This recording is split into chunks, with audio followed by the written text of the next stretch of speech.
Maria Jenkins ne vie s'entremêle avec celle de la nouvelle épouse de son ex-mari. Pas comme ça, en tout cas.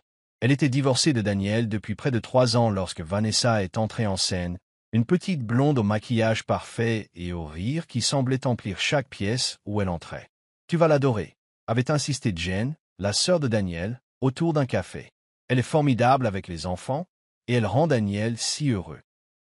Maria avait hoché la tête, remuant distraitement son latte. C'est bien. Il mérite quelqu'un qui le rende heureux. Elle le rend heureux. Elle le pensait vraiment. Leur séparation avait été aussi amicale que possible. Pas de trahison dramatique, juste 2 personnes qui avaient évolué dans des directions différentes. Ils s'étaient mariés jeunes, fraîchement sortis de l'université, quand le monde semblait plus simple. 10 ans plus tard, ils voulaient des choses différentes. Lui voulait une famille traditionnelle avec des enfants courants dans un grand jardin. Elle voulait se concentrer sur sa carrière, aider les enfants placés en famille d'accueil à trouver des foyers permanents. L'ironie ne lui avait pas échappé. « Alors, tu viendras au dîner d'anniversaire de maman le mois prochain? Ça compterait beaucoup pour elle, » avait insisté Jen. « Tu sais qu'elle te considère toujours comme sa fille. » Maria sourit, sincèrement touchée. « Bien sûr que je serai là. » Barbara avait été plus une mère pour elle que sa propre mère ne l'avait jamais été. C'est comme ça que ça avait commencé. Maria essayant de maintenir ces liens familiaux qui avaient tant compté pour elle, ce que les avocats spécialisés en divorce vous disent qu'ils finiront inévitablement par s'estomper. Elle n'avait pas compté sur le fait que Vanessa la considérait comme une menace plutôt que comme le simple passé de Daniel. La première fois qu'elle s'était rencontrée lors d'un barbecue décontracté dans le jardin de Jen, Vanessa lui avait serré la main un peu trop fort lors des présentations. « J'ai tellement entendu parler de vous », avait dit Vanessa, son sourire n'atteignant pas tout à fait ses yeux. « Que de bonnes choses, j'espère », avait répondu Maria avec un rire facile. Vanessa pencha légèrement la tête.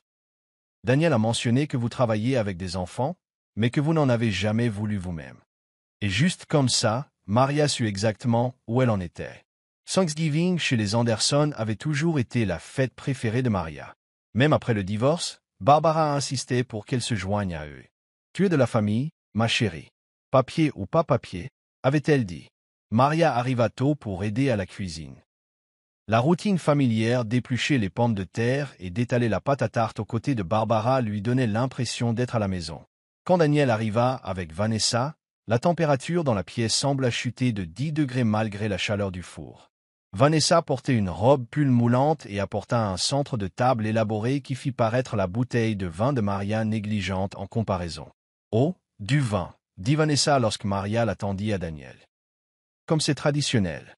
Pendant le dîner, la conversation coula assez facilement jusqu'à ce que Barbara mentionne la récente promotion de Maria. Maria a été nommée directrice du placement d'enfants à l'agence, annonça fièrement Barbara, tendant la main pour serrer celle de Maria. 43 enfants placés dans des foyers permanents l'année dernière seulement. C'est incroyable, ajouta Jen. Personne ne travaille plus dur pour ses enfants. Maria sentit une bouffée de plaisir à leurs éloges jusqu'à ce que la voix de Vanessa la transperce. Ce doit être tellement plus facile de se concentrer sur sa carrière quand on n'a pas à s'inquiéter de ses propres enfants, dit-elle en piquant un morceau de dinde. Certaines d'entre nous doivent concilier les 2 mondes. La table devint silencieuse. Maria sentit ses joues brûler. Maria concilie beaucoup de choses, dit finalement Tom, le père de Daniel, d'une voix ferme. Passe-moi la sauce, s'il te plaît, Vanessa. Plus tard dans la cuisine, Maria rinçait la vaisselle lorsque Daniel s'approcha. Salut, dit-il maladroitement. Désolé pour ce commentaire au dîner. Maria haussa les épaules. Ce n'est rien. Si, ce n'est pas rien, admit-il. Mais merci d'avoir été cool à ce sujet. Elle est juste parfois peu sûre d'elle. À propos de quoi? Demanda Maria avant de pouvoir se retenir. Ça fait des années que c'est fini entre nous, Daniel. Il soupira, passant une main dans ses cheveux, une habitude nerveuse qu'elle reconnaissait encore. C'est compliqué. Elle a parfois l'impression de marcher dans ton ombre. La famille t'aime tellement. Ce n'est pas ma faute, dit Maria en lui tendant une assiette à sécher. Je sais, répondit-il. Laisse-lui juste du temps. Maria hocha la tête. Mais en rentrant chez elle ce soir-là, elle se demanda combien de temps cela prendrait et combien de commentaires acerbes elle devrait encore endurer avant que Vanessa ne se sente en sécurité. Les fêtes passèrent. Et avec elles, d'autres réunions de famille où Maria se retrouvait à se préparer mentalement aux commentaires de Vanessa comme un boxeur se préparant à recevoir des coups. Elle ne mentionna jamais ses rencontres à personne, ni à ses amis les plus proches, ni à son thérapeute. Admettre à quel point les pics la blessaient ressemblait trop à perdre un concours invisible auquel elle ne s'était jamais inscrite. Un froid matin de janvier, Maria était assise à son bureau, examinant des dossiers, lorsque son assistante frappa. « Votre rendez-vous de 10 heures est là, dit Tricia, et le dossier Thompson que vous avez demandé. » Maria hocha la tête en acceptant le dossier. « Merci. Faites-les entrer. » Un jeune couple entra, nerveux et plein d'espoir, se tenant la main alors qu'il s'asseyait en face de son bureau. « Alors, » commença Maria avec un sourire chaleureux, « vous êtes intéressé à devenir parent d'accueil. » Leur empressement lui rappela les conversations qu'elle et Daniel avaient eues avant de réaliser qu'ils voulaient des choses fondamentalement différentes. Elle chassa cette pensée. Ce soir-là, seule dans son appartement, Maria se versa un verre de vin et appela son amie Rebecca. « Comment s'est passée ta journée ?» demanda Rebecca. « Bien. J'ai placé 2 enfants dans une famille formidable. Le petit garçon, il me rappelle mon premier cas, Tommy. Même grands yeux, même façon de tout observer. » « C'est super, » dit Rebecca. « Et le reste? Des nouvelles de Monsieur Parfait et de sa future belle-mère ?» Maria rit malgré elle. « Nous avons dîné chez Barbara le week-end dernier. Vanessa s'est assurée de mentionner, 2 fois, qu'elle redécorait leur maison pour faire de la place pour une chambre de bébé. Salon. Le meilleur? Elle a demandé si ça me dérangeait qu'ils utilisent le berceau qui était dans la famille de Daniel. Celui que sa mère avait gardé pour nos enfants. » Rebecca Gamit. « Que as-tu dit? Qu'est-ce que je pouvais dire? Bien sûr que non. Ce n'est pas le mien de toute façon. » Après avoir raccroché, Maria se tint à sa fenêtre, regardant les lumières de la ville. Elle se demanda si elle cesserait un jour de ressentir cette piqûre lorsque les gens, pas seulement Vanessa, la regardaient avec ce mélange de pitié et de jugement en apprenant qu'elle avait choisi de ne pas avoir d'enfant. Elle ne regrettait jamais sa décision, mais parfois elle regrettait d'avoir à la défendre. La fête du 70e anniversaire de Barbara Anderson eut lieu dans un restaurant chic du centre-ville. Maria arriva avec un cadeau soigneusement choisi, un album photo artisanal rempli de photos de famille qu'elle avait rassemblées au fil des ans, y compris beaucoup datant d'avant sa relation avec Daniel. « Maria » s'exclama Barbara en l'ouvrant, les larmes aux yeux. « C'est la chose la plus attentionnée. Regarde, Tom, c'est nous pendant notre lune de miel. » La table fit circuler l'album, chaque personne s'exclamant devant des souvenirs oubliés capturés sur les photos. Quand il parvint à Vanessa, elle le feuilleta rapidement. « Comme c'est mignon, » dit-elle, la voix mielleuse mais les yeux froids. « C'est bien que vous ayez eu tout ce temps pour préparer un cadeau aussi élaboré. J'ai à peine réussi à commander le gâteau entre les rendez-vous chez le médecin et le travail. » Daniel posa sa main sur celle de Vanessa. « Le gâteau a l'air délicieux, chérie. » Maria but une gorgée d'eau, ne disant rien. Après le dîner, pendant que Barbara ouvrait d'autres cadeaux, Vanessa fit teinter son verre avec une cuillère. « J'ai une annonce spéciale à faire, » dit-elle en se levant et en lissant sa robe sur son ventre encore plat. « Daniel et moi allions attendre, mais je ne peux plus me retenir. » Elle rayonna en direction de Barbara. « Tu vas être à nouveau grand-mère. Nous sommes enceintes. » La table explosa d'excitation. Maria se força à sourire et se joignit aux félicitations, même si elle sentait les yeux de Vanessa sur elle, observant sa réaction. Alors que les gens se déplaçaient autour de la table pour étreindre le couple, Maria s'éclipsa aux toilettes. Elle se lavait les mains lorsque Vanessa entra. « Oh » dit Vanessa, sa surprise semblant authentique pour une fois. « Je n'avais pas réalisé que vous étiez là. »« Félicitations » dit Maria. « Vous et Daniel devez être ravis. » Le sourire de Vanessa vacilla légèrement. « Nous le sommes. C'est ce que nous avons toujours voulu. » Elle marqua une pause, appliquant du rouge à lèvres frais devant le miroir. « Je suppose que vous ne comprendriez pas ce sentiment, n'est-ce pas? » Maria sécha lentement ses mains. « En fait, Vanessa, je comprends très bien le fait de vouloir des choses. J'ai juste voulu des choses différentes. »« C'est ça, » dit Vanessa. « Votre carrière. » « Quel épanouissement. » La façon dont elle dit « épanouissement » le fit sonner comme un lot de consolation. « Ça l'est, » répondit simplement Maria. « Excusez-moi. » Alors qu'elle rejoignait la fête, Daniel lui attrapa le bras. « Ça va » demanda-t-il doucement. « Je vais bien. dit Maria. Ta mère a l'air heureuse. Elle l'est. Il hésita. Écoute, à propos de l'annonce. C'est une merveilleuse nouvelle, Daniel. Maria le coupa. Vraiment? Son soulagement était palpable, et Maria réalisa qu'il ne l'avait jamais comprise du tout s'il pensait qu'elle serait contrariée qu'il ait un enfant avec sa nouvelle femme. Ce qui faisait mal, ce n'était pas leur bonheur. C'était le besoin de Vanessa de l'utiliser lors des garden parties et des rassemblements en plein air où Maria se sentait de plus en plus comme une étrangère. Daniel, qui avait autrefois été son plus grand allié dans les situations sociales, semblait maintenant constamment déchiré entre son passé et son présent. Le plus souvent, il choisissait la voie de la moindre résistance, laissant passer les commentaires de Vanessa, changeant de sujet plutôt que de reconnaître l'attention. Lors d'une fête de quartier organisée par Jen et son mari, Maria aidait à préparer la table du buffet lorsqu'elle entendit Daniel et Vanessa se disputer dans la cuisine. Tu n'as pas besoin de mentionner le choix de Maria de ne pas avoir d'enfant chaque fois que quelqu'un parle de bébé, disait Daniel, la voix basse mais frustrée. Je ne fais pas ça, protesta Vanessa. Si, un peu, chérie, et ça met tout le monde mal à l'aise. Oh, alors maintenant c'est moi la méchante parce que je parle de notre famille, parce que je suis excitée par notre bébé. Maria s'éloigna discrètement, ne voulant pas en entendre plus. Plus tard, lorsque Vanessa fit un autre commentaire pointu sur les instincts maternels, Daniel croisa le regard de Maria de l'autre côté de la table, mais détourna rapidement les yeux. Le lendemain, Maria fut surprise lorsque Daniel l'appela. « Salut, dit-il, l'air fatigué. Tu as une minute? » « Bien sûr, répondit-elle en mettant de côté le dossier qu'elle examinait. « Qu'est-ce qui se passe? Je voulais juste prendre de tes nouvelles. M'assurer que tout va bien entre nous. » Maria soupira. « Tout va bien, Daniel, mais je ne sais pas pourquoi Vanessa semble penser que nous sommes dans une sorte de compétition. » Il y eut une longue pause avant qu'il ne réponde. « Ce n'est pas toi spécifiquement. Elle a toujours été sensible à certaines choses. L'histoire du bébé a empiré les choses. » Sensible à quoi, exactement? Autre pause. Elle a eu des problèmes de santé, il y a des années. Les médecins lui ont dit qu'avoir des enfants pourrait être difficile. Je pense que te voir choisir de ne pas avoir d'enfants alors qu'elle luttait contre la possibilité de ne pas pouvoir en avoir, c'est compliqué. Ça n'excuse pas la façon dont elle me traite, dit fermement Maria. J'ai admit-il. J'aurais dû dire quelque chose plus tôt. Je suis désolé. Après avoir raccroché, Maria s'assit, réfléchissant à leur conversation. L'explication de Daniel l'aida à comprendre l'hostilité de Vanessa, mais cela ne la rendit pas moins douloureuse. Et sa volonté de laisser cela continuer si longtemps lui fit se demander s'il avait jamais vraiment valorisé ses choix.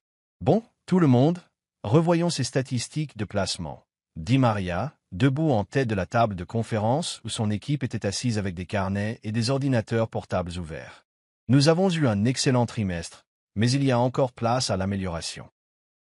À 42 ans, Maria avait fait de la division de placement d'enfants de l'association à but non lucratif New Beginning une opération de 2 personnes, une équipe de 15 professionnels dévoués.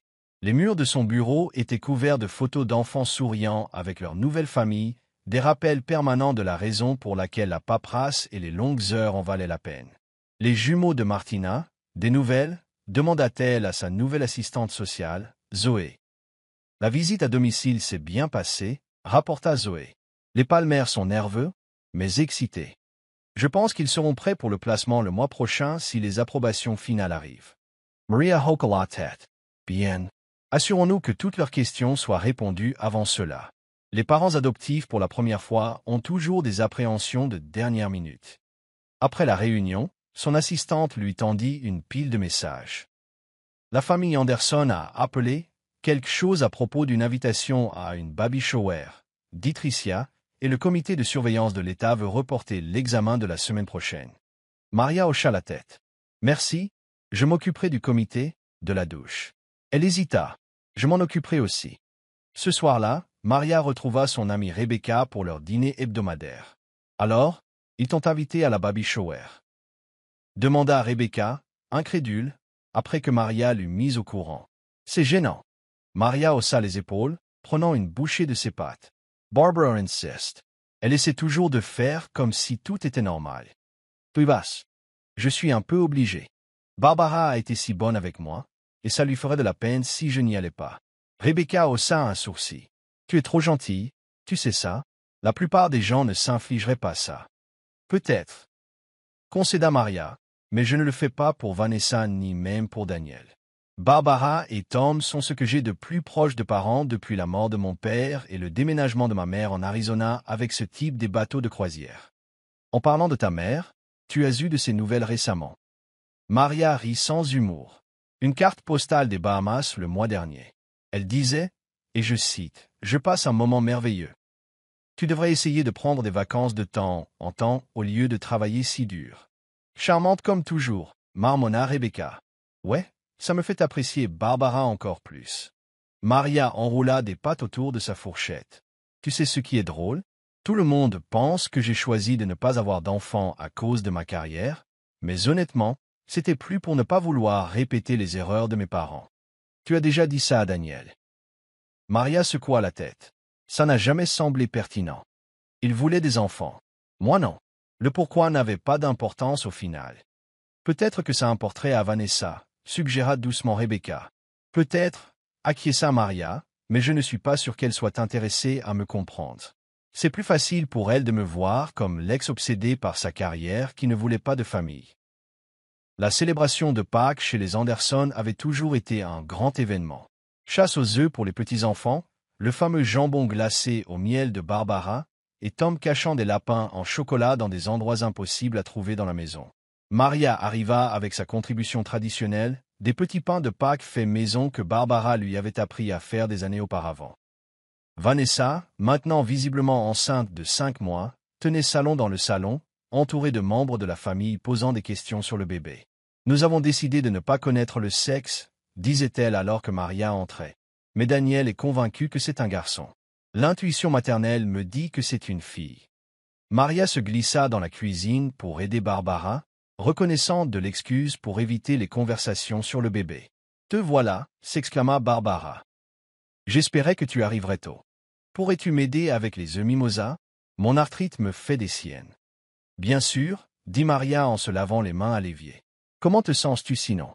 Elles discutèrent facilement en travaillant, retrouvant le rythme confortable qu'elles avaient établi au fil des ans. Maria disposait soigneusement les œufs finis sur un plat lorsque Vanessa entra dans la cuisine. « Puis-je aider à quelque chose ?» demanda-t-elle, une main posée sur son ventre arrondi. « Nous avons tout sous contrôle, ma chérie, » dit gentiment Barbara. « Tu devrais te reposer. »« Je suis enceinte, pas invalide, » rit Vanessa. Ses yeux se posèrent sur les petits pains de Pâques. « Tu les as encore faits ?»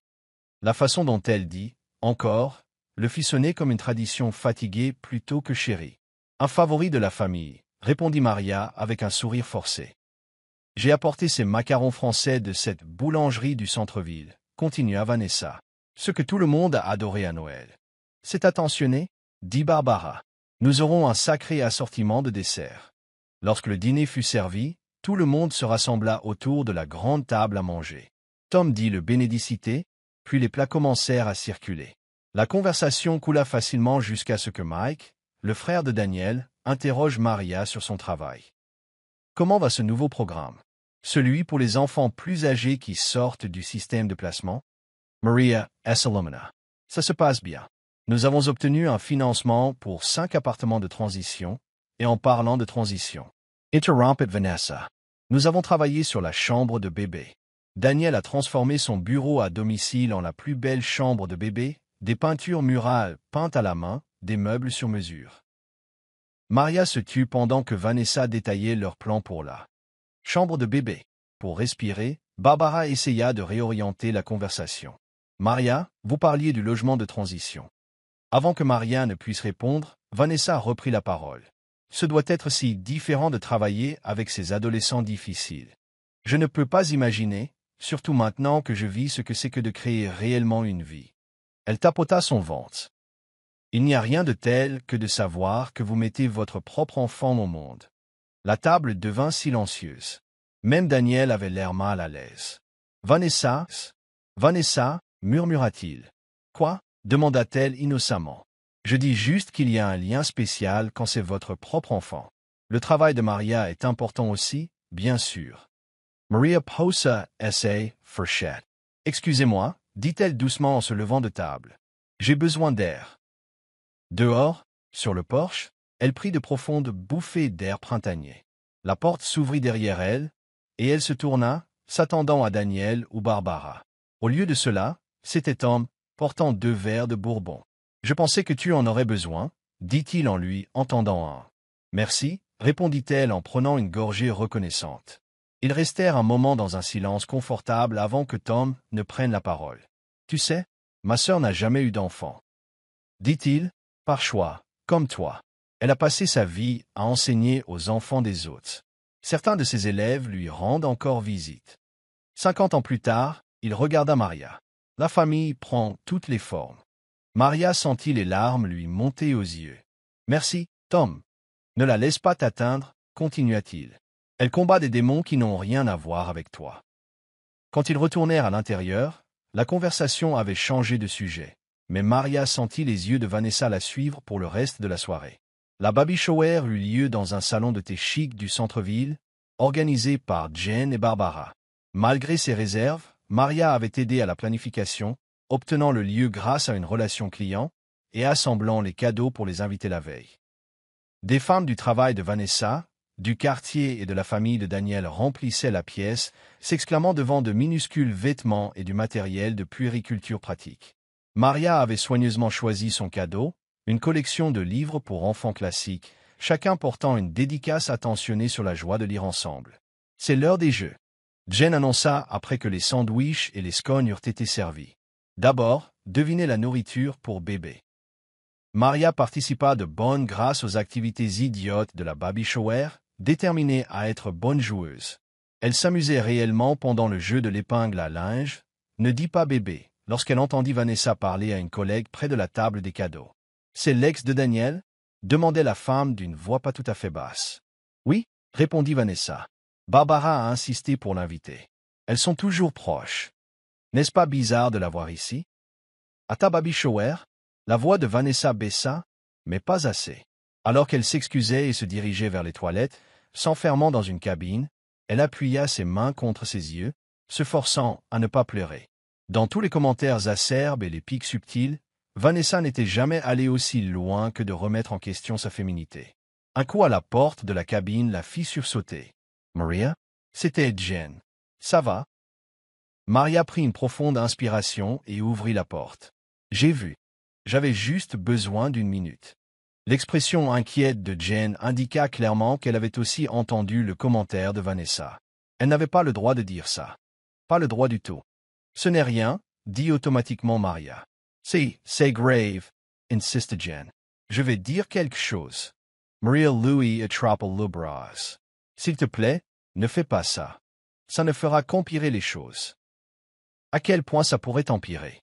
Elle a pratiquement dit que tu n'es pas une vraie femme parce que tu n'as pas d'enfant. C'est plus que cruel. Maria secoua la tête. C'est sa journée. Ne la gâchons pas. Jen eut l'air de vouloir discuter, mais finit par hocher la tête. D'accord, mais seulement parce que tu le demandes. Et Maria, pour ce que ça vaut, tu es l'une des femmes les plus fortes que je connaisse. Ce que tu as fait pour ces enfants, ça compte. Quand elles retournèrent à la fête, Vanessa ouvrait les cadeaux. Maria resta jusqu'à la fin, souriant et prenant des photos, mais elle sentit quelque chose se durcir en elle, une carapace protectrice se formant autour d'une blessure plus profonde qu'elle ne voulait l'admettre. Le trajet en métro pour rentrer du travail était bondé, comme d'habitude un mercredi soir. Maria se tenait à la barre supérieure, passant mentalement en revue sa journée.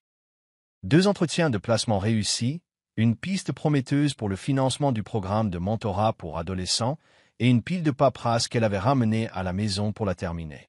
Une jeune mère était assise à proximité, berçant un bébé agité sur ses genoux pendant que son bambin appuyait son visage contre la vitre, montrant avec enthousiasme l'obscurité qui défilait. Les pleurs du bébé s'intensifièrent, et la mère avait l'air épuisée alors qu'elle fouillait d'une main dans son sac allongé. Sans réfléchir, Maria plongea la main dans son sac à main et en sortit le petit canard en jouet qu'elle portait pour de telles occasions, une habitude prise après des années à rencontrer des enfants nerveux. Elle attira l'attention du bambin et le lui offrit. Son visage s'illumina en l'acceptant. « Merci, » dit la mère avec reconnaissance. « C'est si gentil. » Maria sourit. « Pas de problème. On dirait que vous avez les mains pleines. » Toujours, rit la femme. Mais ça en vaut la peine. Alors que Maria sortait à son arrêt, la femme l'appela. N'oubliez pas votre jouet. Gardez-le, répondit Maria avec un signe de la main. En marchant les 3 pâtés de maison jusqu'à son appartement, Maria se surprit à se demander, comme elle le faisait parfois dans les moments calmes, à quoi aurait ressemblé sa vie avec des enfants. Serait-elle cette mère fatiguée dans le métro? Daniel serait-il toujours à ses côtés? La satisfaction d'élever leur enfant l'emporterait-elle sur l'épanouissement qu'elle trouvait dans son travail? Ce n'était pas exactement du regret, plutôt la reconnaissance de l'univers alternatif qui aurait pu exister, le chemin non emprunté. À l'intérieur de son appartement, elle enleva ses talons et se versa un verre de vin. Des photos des enfants qu'elle avait aidé à placer au fil des ans tapissaient son couloir, des visages souriants dans de nouveaux foyers avec de nouveaux départs. Elle ne regrettait pas ses choix, mais les mots de Vanessa à la baby shower la piquaient encore. Une vraie femme. Maria se blottit sur son canapé avec son ordinateur portable et les dossiers qu'elle devait examiner. Pendant qu'elle travaillait, son téléphone vibra. Un SMS de Rebecca. Dîner vendredi? Ce nouveau restaurant thaïlandais. Maria sourit et répondit par SMS. Parfait. J'ai besoin de me défouler sur le travail et la vie. Oh, la réponse de Rebecca arriva immédiatement. Il y aura du vin. Beaucoup de vin. Plus tard dans la nuit, incapable de dormir, Maria se surprit à faire défiler de vieilles photos sur son téléphone. Elle s'arrêta sur une photo d'il y a des années, elle et Daniel à la plage, bronzés et riants. Ils avaient discuté de leur avenir ce jour-là, les possibilités s'étendant devant eux, comme l'océan infini.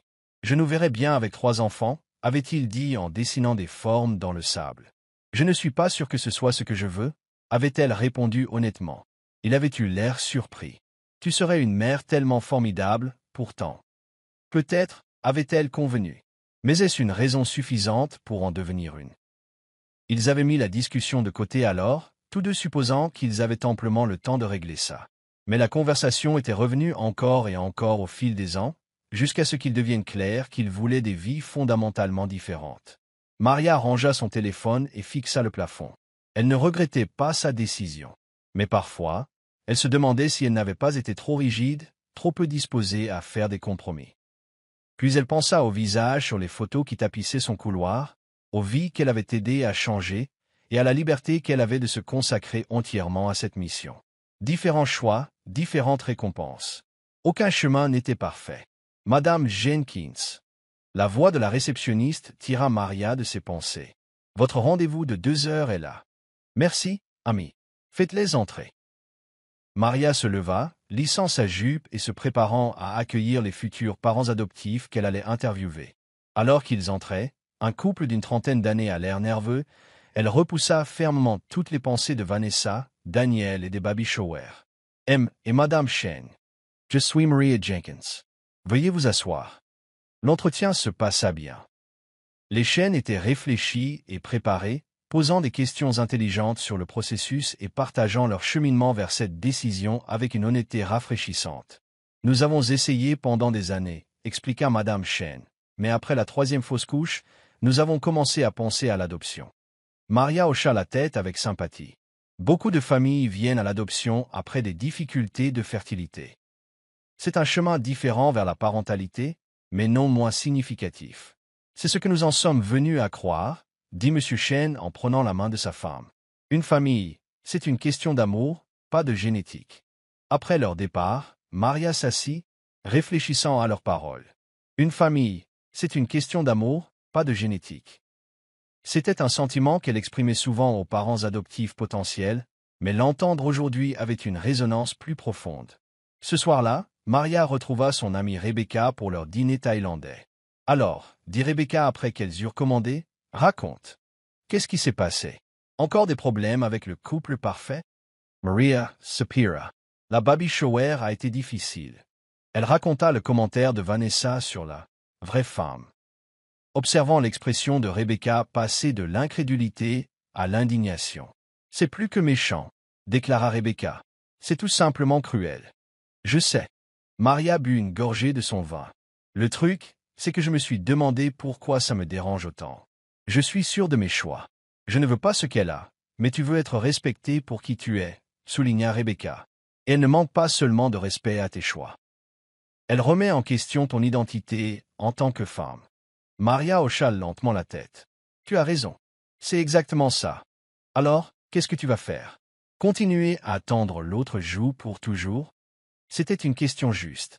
Maria avait passé des mois à maintenir sa dignité, refusant de s'abaisser au niveau de Vanessa ou de provoquer une scène qui blesserait Barbara et Tom. Mais le coût commençait à sembler trop élevé. Je ne sais pas, admit-elle. J'ai pensé que je devrais peut-être m'éloigner des réunions de famille pendant un certain temps. Rebecca eut l'air surprise. Est-ce que ça te rendrait heureuse? Tu aimes Barbara et Tom. Moi aussi. Mais cette tension constante, c'est épuisant. En as-tu parlé à Daniel? Vraiment parlé, pas seulement des allusions. Maria secoua la tête. À quoi bon? Il est pris entre deux feux et il a choisi son camp. Je ne peux pas lui en vouloir pour ça. Peut-être. Dit Rebecca Penshifement. Mais il t'a épousé une fois pour une raison. Il devait apprécier ta force, ton indépendance. Veut-il vraiment te voir chassé de la vie de sa famille par l'insécurité de sa nouvelle femme? Leur nourriture arriva, interrompant momentanément la conversation. Alors qu'elle commençait à manger, Maria réfléchit aux paroles de Rebecca. Je ne vais pas en faire le problème de Daniel, décida-t-elle finalement. Je continuerai à me montrer, à être moi-même, à vivre ma vie. Si Vanessa veut gaspiller son énergie dans cette compétition bizarre qu'elle a créée, c'est son choix. Rebecca leva son verre de vin, au maintien de la dignité tout en refusant de disparaître et au fait d'être une sacrée femme, avec ou sans enfant. Maria trinqua avec son amie, se sentant à la fois plus légère et plus résolue. Le barbecue du 4 juillet chez Tom et Barbara battait son plein lorsque Maria arriva, apportant sa contribution traditionnelle de salade de pommes de terre maison et une pastèque sculptée pour ressembler à un panier rempli de fruits. La voilà, appela Tom depuis son poste au grill. Juste à temps. La première fournée de hamburgers est presque prête. Maria fit le tour, saluant les membres de la famille et les amis proches qui étaient devenus des habitués de ces rassemblements au fil des ans. Daniel fit un signe de la main depuis l'endroit où il installait le jeu de fer à cheval avec son frère, mais Vanessa était introuvable. Elle ne se sent pas bien, expliqua Barbara lorsque Maria demanda. Nausées matinales, bien que ce soit plutôt des nausées toute la journée pour elle, la pauvre. Elle se repose à l'intérieur. Maria hocha la tête avec sympathie. Puis-je aider à quelque chose ici? Pendant l'heure suivante, elle se laissa aller à la routine confortable des réunions de famille Anderson, aidant à servir la nourriture, riant aux blagues terribles de Tom et jouant avec les enfants de Jen. Ce n'est que lorsqu'elle eut besoin d'utiliser les toilettes qu'elle s'aventura à l'intérieur de la maison. Alors qu'elle s'approchait de la salle de bain du couloir, elle entendit le son indubitable de quelqu'un qui était malade. Un instant plus tard, l'eau coula, puis la voix de Vanessa, apparemment au téléphone. « Je sais, maman, je sais. Oui, je les prends, mais ils me rendent tellement nauséeuse. » Non, il ne comprend pas. Il n'arrête pas de dire que tout cela en vaudra la peine quand le bébé arrivera. Une pause. J'ai peur. Et si ça ne marche pas non plus cette fois? 3 ans de traitement pour des fausses couches. Je ne peux pas revivre ça. Et tout le monde regarde, attend, surtout elle. Elle est si parfaite avec sa carrière, son indépendance et son choix de ne pas avoir d'enfant, comme si elle était au-dessus de tout ce désordre. Maria se figea, ne voulant pas écouter aux portes, mais incapable de ne pas entendre ce qu'elle avait déjà entendu. Je sais que j'ai été horrible avec elle, continua Vanessa, la voix brisée. Daniel me la reproche. Mais chaque fois que je la vois, ça me rappelle tout ce avec quoi je lutte. Elle ne voulait pas d'enfant et on la félicite pour sa carrière. Je ne veux rien de plus que d'être mère. Et j'échoue sans cesse. Le son des pleurs suivit et Maria s'éloigna discrètement de la porte, assimilant ce qu'elle venait d'apprendre. L'hostilité, les comparaisons constantes, le besoin d'affirmer sa maternité à chaque instant. Tout cela prenait un sens douloureux. Maintenant, Maria se glissa par la porte d'entrée et fit le tour pour utiliser plutôt la salle de bain du pool à os. Quand elle retourna à la fête, elle vit que Vanessa était sortie, l'air pâle mais calme dans une robe d'été ample qui drapait son petit ventre de femme enceinte. En la voyant maintenant, sachant ce qu'elle savait, Maria sentit quelque chose changer en elle, pas exactement du pardon, mais de la compréhension. Les commentaires acerbes faisaient toujours mal. Mais ils apparaissaient différemment maintenant, comme des armes brandies par quelqu'un qui se noie plutôt que par quelqu'un de cruel. Maria ne put s'empêcher de penser à ce qu'elle avait entendu pendant des jours. Les mots larmoyants de Vanessa résonnaient dans son esprit pendant qu'elle travaillait, la hantant de leur vulnérabilité brute. 2 fausses couches, 3 ans de traitement. La femme qui avait semblé si sûre d'elle dans son rôle d'épouse de Daniel et de future mère était en réalité terrifiée, luttant à travers un parcours que Maria n'avait jamais eu à affronter. Alors que Maria avait fait le choix de ne pas avoir d'enfant, Vanessa s'était battue désespérément pour en avoir la chance. Jeudi matin, Maria se retrouva à entrer dans une librairie pendant sa pause déjeuner. Elle se dirigea vers la section grossesse et fertilité, parcourant les titres jusqu'à ce que l'un d'eux attire son attention. Quand le chemin vers la maternité n'est pas droit. Un guide sur les défis de la fertilité et la guérison émotionnelle. Elle le prit, feuilletant des pages qui traitaient non seulement des approches médicales, mais aussi du bilan émotionnel des difficultés de fertilité, de l'isolement, de la tension sur les relations, du sentiment d'échec que de nombreuses femmes éprouvaient. « Puis-je vous aider à trouver quelque chose ?» demanda un vendeur. Maria leva les yeux. « Non, je vais prendre celui-ci. » De retour à son bureau, Maria fit quelque chose qu'elle n'avait jamais fait auparavant. Elle fit des recherches sur les problèmes de fertilité et la grossesse après une fausse couche. Elle lut des articles médicaux, des blogs personnels et des discussions de groupes de soutien. Plus elle lisait, plus son cœur se serrait pour Vanessa et les millions de femmes confrontées à des batailles similaires. Ce soir-là, alors qu'elle arrosait les plantes sur son petit balcon, le téléphone de Maria sonna. C'était Daniel. « Salut, » dit-il, l'air fatigué. « Tu as une minute ?»« Bien sûr. » répondit-elle. « Tout va bien. » Il soupira lourdement. « Pas vraiment. » Le médecin de Vanessa l'a mise au repos alité. Il y a quelques inquiétudes concernant la grossesse. La poitrina de Maria, ça sera. Je suis tellement désolé d'entendre ça. Y a-t-il quelque chose que je puisse faire? En fait, c'est pour ça que j'appelle. Le dîner d'anniversaire de maman la semaine prochaine. Elle veut vraiment que tu sois là. Mais je comprends si c'est gênant avec tout ça. Je serai là, dit Maria sans hésitation. Et Daniel? Dis à Vanessa que je pense à elle. Après avoir raccroché, Maria resta à regarder les lumières de la ville, ressentant un sentiment inattendu de connexion avec la femme qui lui avait causé tant de douleur. C'étaient des femmes différentes qui avaient fait des choix différents, affronté des défis différents. Mais à ce moment-là, Maria reconnut l'expérience universelle de la féminité qui les liait. Les attentes, les jugements, les chemins douloureux que chaque sexe parcourait à sa manière. Elle pensa aux livres posés sur sa table basse et aux forums qu'elle avait trouvés en ligne où des femmes se soutenaient mutuellement dans leur parcours de fertilité. Une idée commença à prendre forme.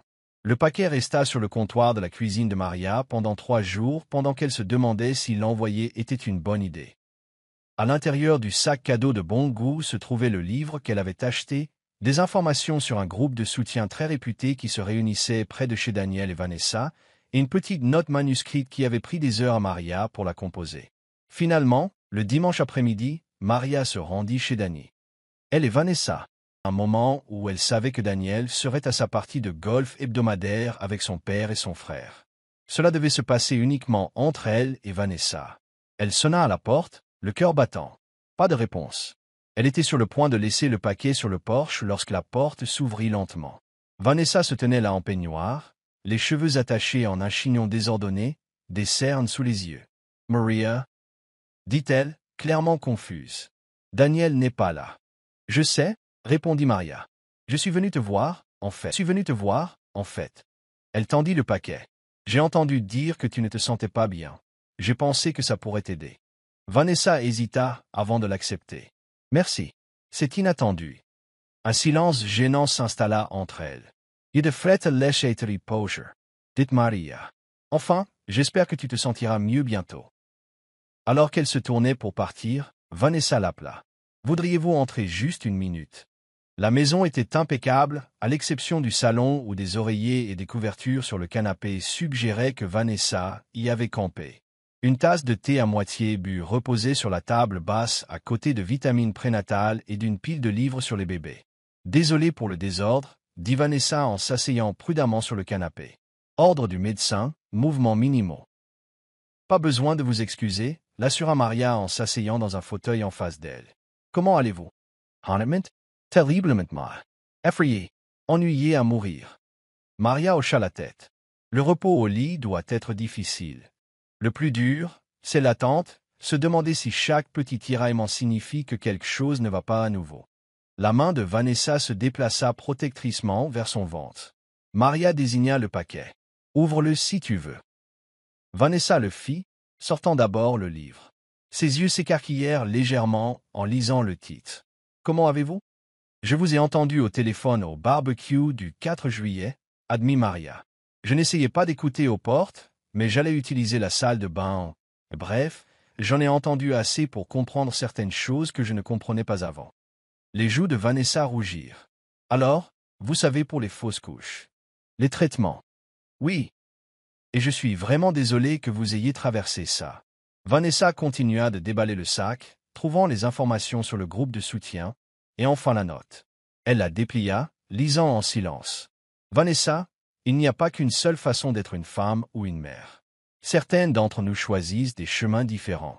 D'autres ont des chemins choisis pour elles, mais aucun n'est plus valide que les autres. Je n'ai jamais voulu d'enfant, mais cela ne signifie pas que je ne comprends pas le désir de nourrir, d'aimer, de laisser quelque chose de soi dans ce monde. J'ai trouvé ma façon de le faire à travers mon travail. Vous trouvez la vôtre à travers ce bébé pour lequel vous vous êtes tant battu. Aucune de nous n'est plus ou moins femme à cause de ses choix et de ses défis. J'espère que vous trouverez le livre utile. Le groupe de soutien est fortement recommandé par les familles avec lesquelles j'ai travaillé. Je vous souhaite santé et paix, Maria. » Quand Vanessa leva les yeux, des larmes coulaient sur son visage. « Pourquoi es-tu gentille avec moi ?» demanda-t-elle. « Après tout le mal que je t'ai fait ?» Maria réfléchit soigneusement à sa réponse. « Parce que je pense que nous avons toutes les deux mené des batailles que l'autre ne comprenait pas, et peut-être qu'il est temps d'arrêter. » Vanessa s'essuya les yeux avec la manche de son peignoir. « J'ai été horrible avec toi. Les choses que j'ai dites, surtout à la baby shower. Tu étais jalouse et effrayée, et tu te protégeais de la seule façon que tu connaissais. » Maria termina pour elle. Elles restèrent assises en silence un moment, la tension entre elles se transformant en quelque chose de nouveau, pas tout à fait de l'amitié, mais plus de l'hostilité. « Je devrais y aller, » dit finalement Maria. « Tu as besoin de te reposer. » À la porte, Vanessa l'arrêta. « Merci. Pour le paquet. Pour avoir compris. Je ne le mérite pas. Il ne s'agit pas de mériter, répondit Maria. Il s'agit de voir l'humanité de l'autre. » Alors qu'elle rentrait chez elle, Maria se sentit plus légère, comme si elle avait déposé un lourd fardeau qu'elle portait depuis trop longtemps. 3 semaines passèrent sans nouvelles de Vanessa ou de Daniel. Maria se plongea dans le travail, finalisant les détails d'un gala de collecte de fonds qui soutiendrait le nouveau programme de logement de transition de l'organisation. Le traiteur a confirmé les changements de menu, annonça son assistante, Tricia, en passant la tête dans le bureau de Maria, et l'espace événementiel peut accueillir les tables supplémentaires. « Parfait, » dit Maria, sans lever les yeux de son ordinateur. « L'imprimerie a-t-elle déjà livré les programmes? »« Pas encore. »« Oh, il y a quelqu'un ici pour vous voir. » Elle n'a pas de rendez-vous. Maria leva les yeux. « Qui est-ce? » Elle dit s'appeler Vanessa Anderson. Elle a l'air plutôt contrariée. L'estomac de Maria est inua. Faites-la entrer. Vanessa apparut dans l'embrasure de la porte un instant plus tard, les yeux rougis et gonflés. Elle se tenait maladroitement, une main posée sur son ventre de femme enceinte plus prononcée. « Je suis désolée de débarquer comme ça. » dit-elle. « J'aurais dû appeler d'abord. »« Ce n'est rien, » l'assura Maria en désignant la chaise en face de son bureau. « Est-ce que tout va bien? Le bébé? » « Le bébé va bien, » répondit rapidement Vanessa. « Pour l'instant, en tout cas. Il surveille les choses de près. » Elle s'assit, tripotant la sangle de son sac à main. « J'ai lu le livre. 2 fois. Et je suis allée à la réunion du groupe de soutien hier. »« C'est bien, » dit Maria d'un ton encourageant. « Ça a aidé. »« Beaucoup. » Vanessa prit une profonde inspiration. « Mais je n'arrêtais pas de penser à votre mot. À ce que vous avez dit, que, pendant que je m'effondrais en essayant d'avoir la seule chose que j'ai jamais vraiment voulu, ce n'était pas aussi facile qu'il y paraissait, dit doucement Maria. Faire des choix qui vont à l'encontre de ce que la société attend des femmes n'est jamais facile. Je le sais maintenant. » Vanessa s'essuya les yeux. Les femmes du groupe, elles ont parlé de trouver un but au-delà de la maternité, même si elles essaient de devenir mères. Ça m'a fait réaliser à quel point ma vision était étroite. Elle regarda autour du bureau de Maria, observant les photos d'enfants souriants sur les murs. « Ce que vous faites ici, ça compte. Ce que vous essayez de faire aussi, répondit Maria. Créer une famille, quelle que soit la manière dont cela se produit, est aussi un travail important. La question suivante de Vanessa prit Maria au dépourvu. Pourquoi avez-vous été gentille avec moi ce jour-là? Après tout ce que je vous ai dit, toutes ces choses horribles, pourquoi ne m'avez-vous pas simplement laissé souffrir? Maria y réfléchit un instant. Parce que la douleur n'est pas une compétition. Votre lutte n'invalide pas la mienne et la mienne n'invalide pas la vôtre. J'aurais aimé comprendre ça plus tôt. Dis doucement Vanessa, au lieu de vous traiter comme une ennemie. Nous ne sommes pas ennemis, l'assura Maria, juste deux femmes essayant de naviguer dans des vies compliquées. Vanessa hocha la tête, puis, il demanda avec hésitation. Pensez-vous, pourrions-nous peut-être réessayer? Pas comme l'ex de Daniel et sa nouvelle femme, mais juste comme nous-mêmes. Quelque chose de chaleureux se déploya dans la poitrine de Maria, pas encore tout à fait du pardon, mais le début de celui-ci. J'aimerais ça, dit-elle. Le dîner d'anniversaire de Barbara fut une affaire discrète comparée aux années précédentes. Par souci pour la grossesse à haut risque de Vanessa, ils se réunirent chez Daniel et Vanessa au lieu d'un restaurant. Maria arriva tôt pour aider à préparer, à la demande de Barbara. Elle a spécifiquement demandé si tu pouvais venir aider. Expliqua Daniel en ouvrant la porte, elle a dit quelque chose comme vouloir ses filles ensemble. Maria sourit, heureuse d'aider. Dans la cuisine, elle trouva Vanessa en train de disposer du fromage et des craquelins sur un plat pendant que Barbara supervisait depuis une chaise, les pieds posés sur un tabouret. « Maria !» s'exclama Barbara. « Dieu merci, tu es là. Entre mon arthrite et son repos au lit, nous progressons lentement. Mettez-moi au travail. » Répondit Maria en se lavant les mains à l'évier. Pendant l'heure suivante, les trois femmes évoluèrent avec une aisance surprenante dans la cuisine. Maria coupa des légumes pendant que Vanessa préparait une salade et que Barbara dirigeait les opérations depuis son siège. La conversation coula naturellement, abordant les drames du club de jardinage de Barbara et la prochaine collecte de fonds de Maria. Lorsque Tom arriva avec Jen et sa famille, suivi de Mike, le frère de Daniel, et de sa femme, la maison se remplit du chaos confortable de la famille. Après le dîner, alors que les autres prenaient le café dans le salon, Maria se retrouva seule avec Vanessa dans la cuisine, chargeant le lave-vaisselle. « Tu n'avais pas à aider à nettoyer, » dit Vanessa. « Tu es une invitée. » Maria haussa les épaules. « VA's habitudes. D'ailleurs, tu devrais te reposer. » Vanessa s'appuya contre le comptoir, regardant Maria travailler. « Puis-je te poser une question personnelle? » « Bien sûr. Pourquoi as-tu décidé de ne pas avoir d'enfant? » « Vraiment? » Maria s'arrêta, une assiette à la main. C'était une question à laquelle elle avait répondu d'innombrables fois au fil des ans, généralement par un simple « je préfère me concentrer sur ma carrière » ou « ce n'était pas pour moi ». Mais quelque chose dans le ton sincèrement curieux de Vanessa lui donna envie de donner une réponse plus honnête. « Mes parents n'étaient pas doués pour être parents », commença-t-elle en plaçant l'assiette dans le lave-vaisselle. « Mon père travaillait tout le temps et ma mère, elle regrettait d'avoir abandonné ses rêves pour m'élever. Elle s'assurait que je le sache aussi. » Vanessa écouta tranquillement pendant que Maria continuait. Quand j'avais environ 12 ans, elle m'a dit que m'avoir était son plus grand regret, qu'elle avait tout abandonné, sa carrière, sa liberté, son identité. Et pourquoi? Un travail ingrat qui ne finissait jamais. Maria secoua la tête au souvenir. Après ça, je me suis promis que je n'aurais jamais d'enfants à moins d'être absolument certaine de les vouloir plus que tout au monde. Et tu n'étais pas certaine? Non. J'aime les enfants, évidemment, vu mon travail, mais je n'ai jamais ressenti ce désir irrésistible d'avoir les miens.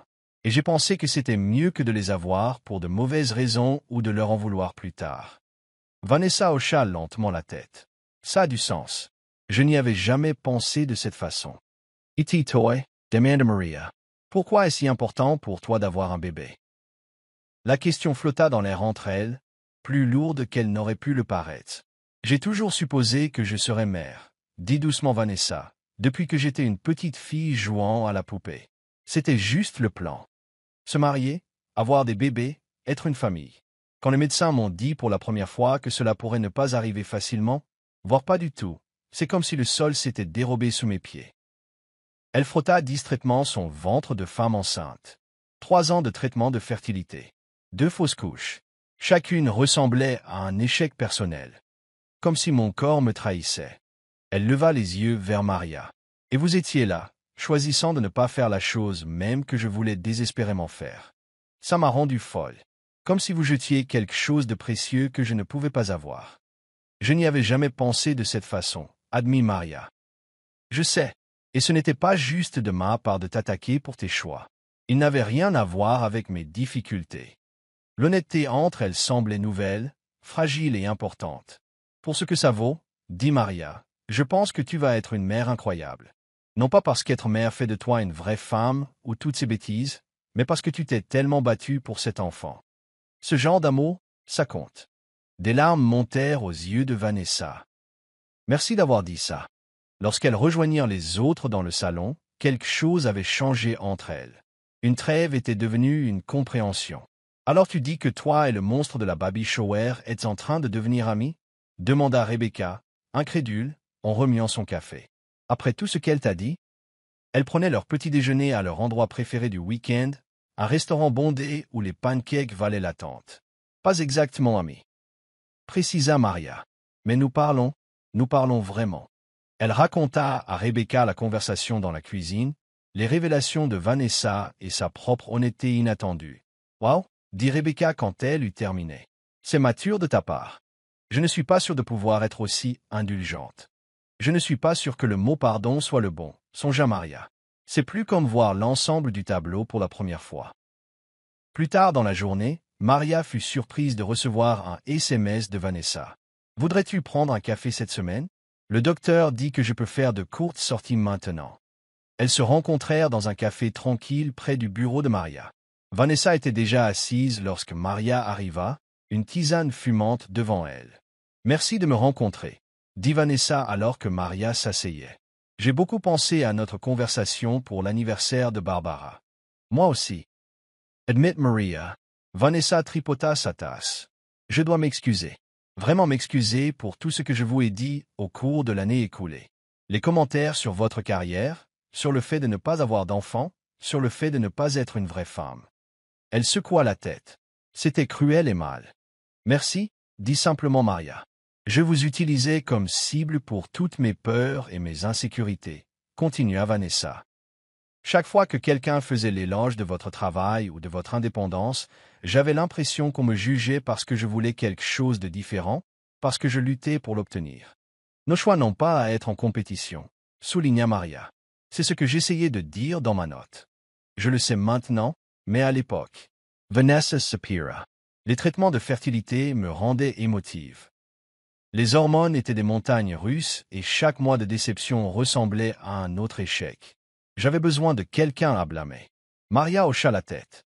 Et j'étais la cible pratique. Oui. Vanessa la regarda droit dans les yeux. Mais ce n'est pas une excuse. J'ai été horrible avec vous et vous ne le méritiez pas. Non, je ne le méritais pas, acquiesça Maria, mais je le comprends mieux maintenant. Elles parlèrent pendant près de 2 heures, passant du passé douloureux à des questions prudentes sur la vie et le travail de l'autre. Vanessa s'intéressait sincèrement à l'association de Maria, posant des questions réfléchies sur les enfants qu'elle aidait. Le système de placement familial semble tellement accablant, commenta Vanessa. Comment gardez-vous espoir? Maria sourit. Parce que je vois les réussites, les enfants qui trouvent des foyers, les familles qui se créent d'une manière qui n'a rien à voir avec la biologie. Cela me rappelle que la famille peut prendre de nombreuses formes.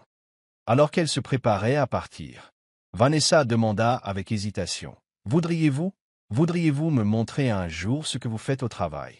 C'était la dernière chose à laquelle Maria s'attendait, mais elle se surprit à hocher la tête. J'aimerais ça. C'est ici que nous gardons les trousses de bienvenue, expliqua Maria en faisant visiter à Vanessa le bureau de New Beginning. Chaque enfant en reçoit une lorsqu'il entre dans un nouveau foyer d'accueil, des livres adaptés à son âge, une peluche, des articles de toilette et une note personnalisée. Vanessa, maintenant enceinte de 7 mois et se déplaçant lentement mais sûrement, examina les étagères soigneusement organisées. « Et vous les préparez vous-même? »« Nous avons des bénévoles qui aident, » répondit Maria. « En parlant de ça, nous préparons des colis demain après-midi. Si ça vous intéresse. » 2 semaines plus tard, Vanessa était assise à une table avec 3 autres bénévoles, écrivant soigneusement des mots de bienvenue à des enfants allant des tout-petits aux adolescents. « Que dois-je dire à un garçon de 15 ans ?» demanda-t-elle à Maria, le stylo planant au-dessus de la carte. « Quelque chose de sincère ?» conseilla Maria. Ils repèrent l'insincérité à 1 kilomètre. Dites-leur simplement que quelqu'un pense à eux, qu'ils comptent. Vanessa hocha la tête et commença à écrire. Quand elle eut terminé, elle passa la carte à Maria pour qu'elle la lise. « Salut. Je sais que ça doit être une période bizarre pour toi. Nouvel endroit, nouvelle personne, beaucoup d'incertitudes. Je voulais juste que tu saches qu'il y a des gens qui te soutiennent. Même des gens que tu n'as pas encore rencontrés. Ce paquet n'est pas grand-chose, mais il est accompagné de bonnes pensées et de l'espoir que les choses s'améliorent à partir d'ici. Prends soin de toi, Vanessa. » « C'est parfait, » dit Maria, sincèrement impressionnée, direct, honnête, pas condescendant. Vanessa sourit, l'air satisfaite. « Merci.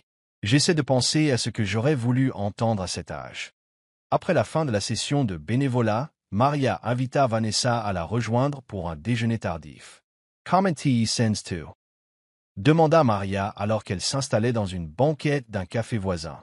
Grosse, inconfortable, terrifiée, admit Vanessa avec un petit rire, mais le docteur dit que tout va bien jusqu'à présent.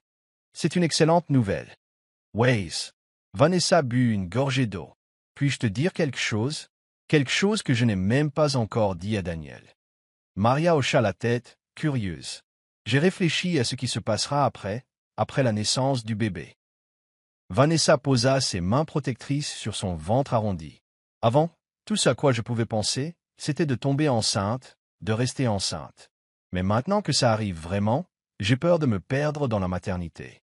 C'est normal, je pense, dit Maria. Tout grand changement dans la vie s'accompagne de ces peurs. Je sais, mais en te regardant, à quel point tu es épanoui par ton travail, comment tu as construit cette vie avec un but. Ça m'a fait réaliser que je veux ça aussi, pas à la place d'être mère, mais à côté. Maria sourit. Tu peux avoir les deux, tu sais.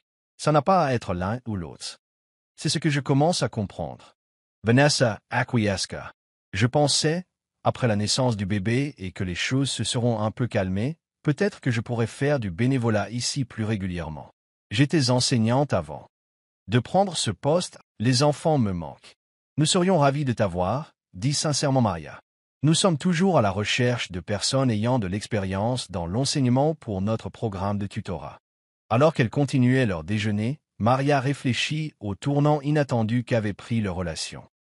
La femme qui avait autrefois semblé déterminée à la saper à chaque occasion était maintenant assise en face d'elle, partageant ses peurs et ses espoirs, cherchant conseil auprès d'elle. La vie était parfois étrange. « Alors, qu'en penses-tu » demanda nerveusement Daniel, debout au milieu de la chambre de bébé fraîchement peinte.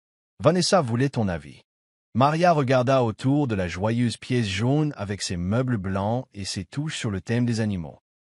C'est magnifique, très neutre en termes de genre. C'était important pour nous, expliqua Daniel. Après tout, nous voulons juste un bébé en bonne santé, garçon ou fille, peu importe. Maria hocha la tête, remarquant les changements subtils chez son ex-mari au cours des derniers mois.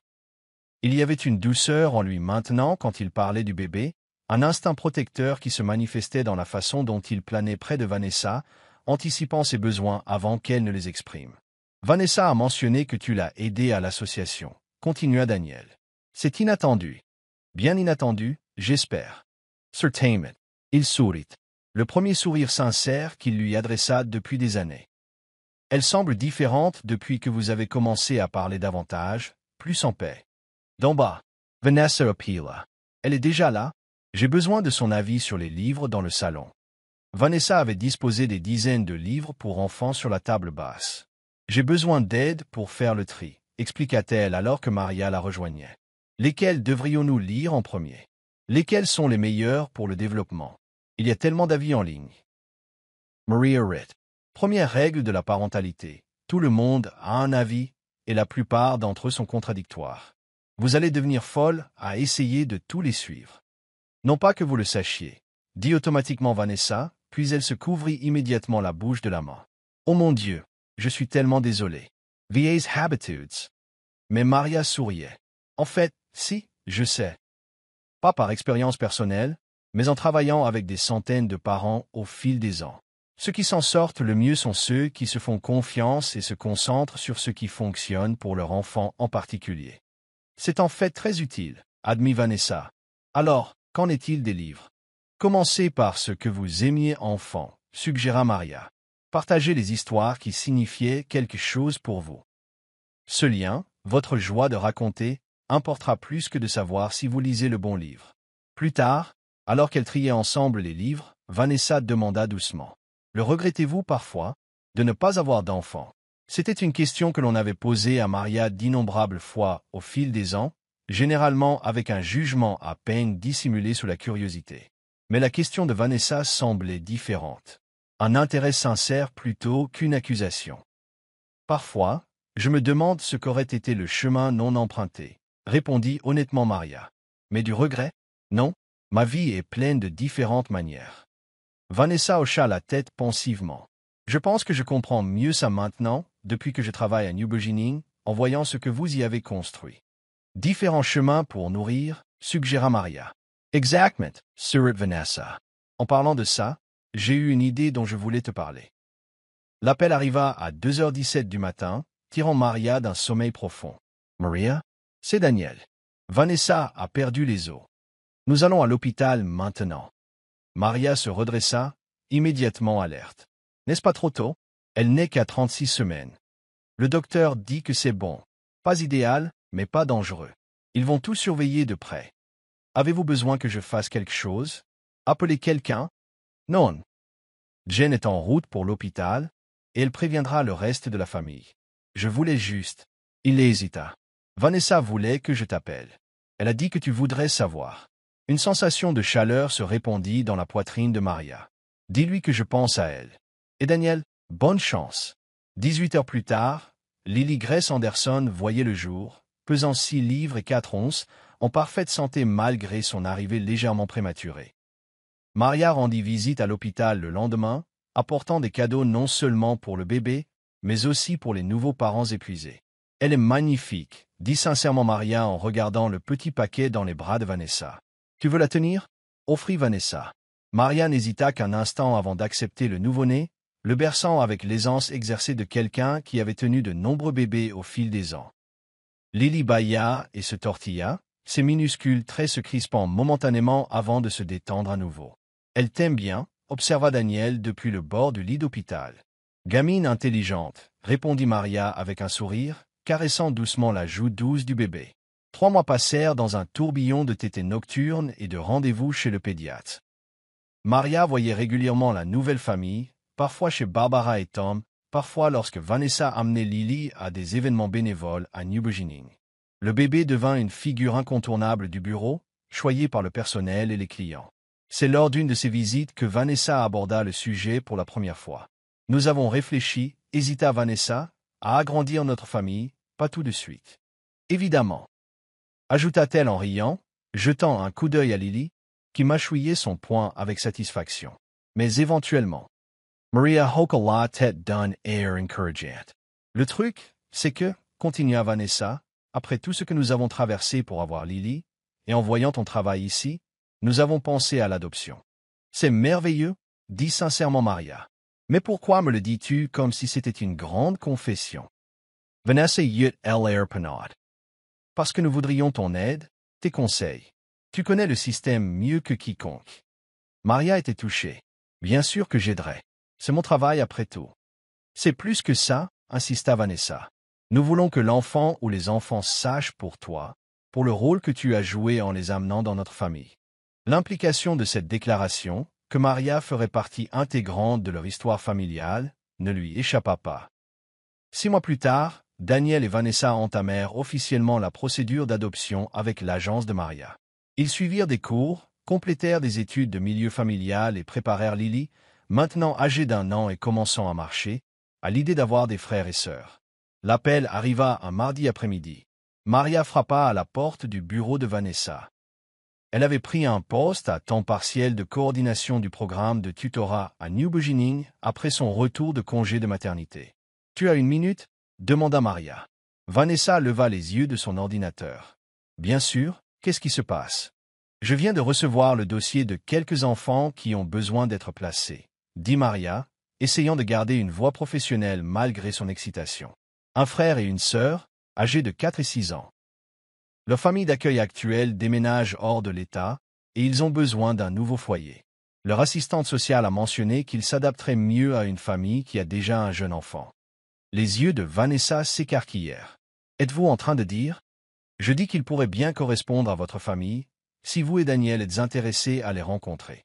Des larmes montèrent aux yeux de Vanessa. Bien sûr que nous le sommes. Quand? Et demain? Plus haut. Tante Maria, plus haut. Exigea Zoé, 4 ans, ses jambes pompant alors que Maria la poussait sur la balançoire. Encore plus haut, et tu t'envoleras sur la lune, rit Maria en donnant une autre poussée à la petite fille. À proximité, Daniel aidait Marcus, 6 ans, à franchir les barres de singe pendant que Vanessa était assise sur un banc avec Lily, 3 ans, qui mangeait avec satisfaction des tranches de pommes d'une boîte à goûter. C'était un samedi de printemps ensoleillé, presque 2 ans jour pour jour depuis que Zoé et Marcus étaient venus vivre chez Daniel et Vanessa en tant qu'enfants placés. Leur adoption avait été finalisée 6 mois auparavant, avec une célébration et une fête dans le jardin. Merci d'être venu au parc avec nous, dit-elle à Maria. Les enfants n'arrêtaient pas de demander après toi toute la semaine. Je ne manquerai ça pour rien au monde, répondit Maria en acceptant le sandwich que Vanessa lui tendit. D'ailleurs, je voulais te parler de ce nouveau programme que nous lançons, une initiative de mentorat pour les adolescents qui sortent du système de placement. Pendant qu'ils mangeaient, Maria expliqua le programme tandis que les enfants l'interrompaient avec des histoires de l'école et des questions sur tout et n'importe quoi. Daniel écoutait tranquillement, croisant parfois le regard de Maria avec une expression de contentement qu'elle n'avait jamais vue pendant leur mariage.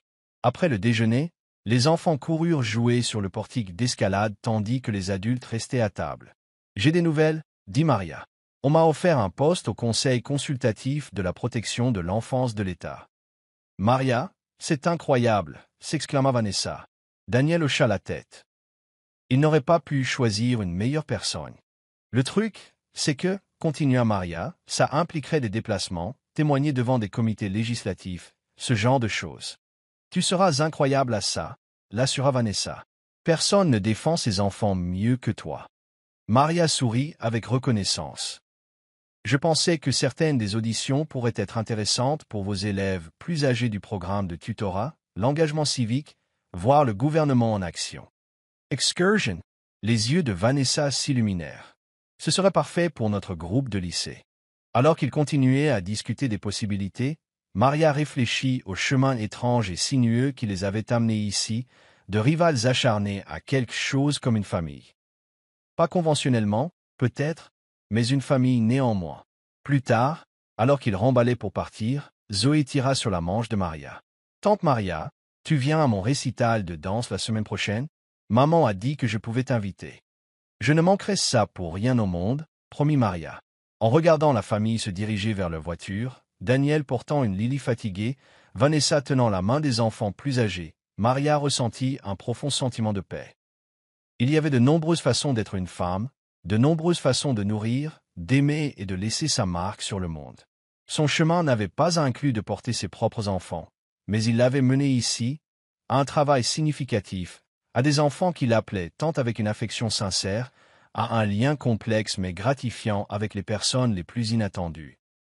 Alors qu'elle se dirigeait vers sa propre voiture, Maria pensa à la femme effrayée et défensive qu'avait été Vanessa et à la mère et défenseur confiante qu'elle était devenue. Elle pensa à Daniel, enfin heureux dans la vie de famille qu'il avait toujours voulu, et elle pensa à elle-même, comment affronter l'hostilité de Vanessa l'avait finalement conduite à une compréhension plus profonde de ses propres choix et à une vie plus riche qu'elle ne l'avait imaginé possible. Différents chemins, différents choix, mais à la fin, ils avaient tous trouvé leur voie vers quelque chose de vrai.